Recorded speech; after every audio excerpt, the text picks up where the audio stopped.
Birleşmiş Ştatlardan fərqli olaraq Avropa İttifaqının üzvü olan dövlətlərin liderləri Rusiyaya qarşı sanksiya rejiminin daha çox sərtləşdirilməsi yolunu tutdular.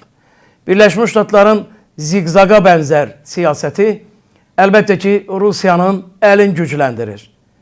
Baxmayaraq ki, Donald Trump Putinlə və Zelenski ilə danışıqlar aparıb ateşkəs rejiminə nail olmağa çalışır, amma Rusiya vaxtı uzadır, rezin diplomatiyası üsulu tətbiq edib ateşi durdurmur. Memorandum hazırlayırlar, yeni nüanslar, yeni texniki şərtlər irəli sürürlər.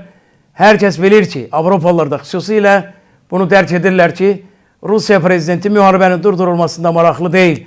Ona görə də Rusiyanın prezidentin danışıqlar masasına oturtmaq üçün Rusiyaya sanksiya təzyiqin artırmaq barədə qərar veriblər. Xüsusilə Federativ Almaniyanın yeni seçilmiş rəhbərliyi Rusiyaya qarşı sanksiya baskının, sanksiya təzyiqin hər gün və özü də kreativ bir şəkildə tətbiq edilməsini istəyir ki, Rusiyanı danışıqlara gəlməyə məcbur edə bilsinlər. Əlbəttə ki, Avropanın tutduğu bu yol həm də Ukraynanın gücləndirilməsi yoludur.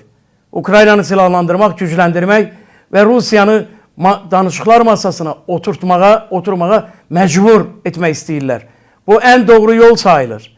Ona görə də Avropa İttifaqının tutduğu bu fərqli yol əlbəttə ki, bütün dünya üçün, Avropa qitəsi üçün, Ukrayna üçün, postsovet məkanı üçün pozitiv nəticə verə biləcək bir yoldur. Nə qədər ki, Rusiyanın gücünə qarşı adekvat güc tətbiq edilməyibdir, əlbəttə bu müharibənin duracağına ümid etmək real deyil.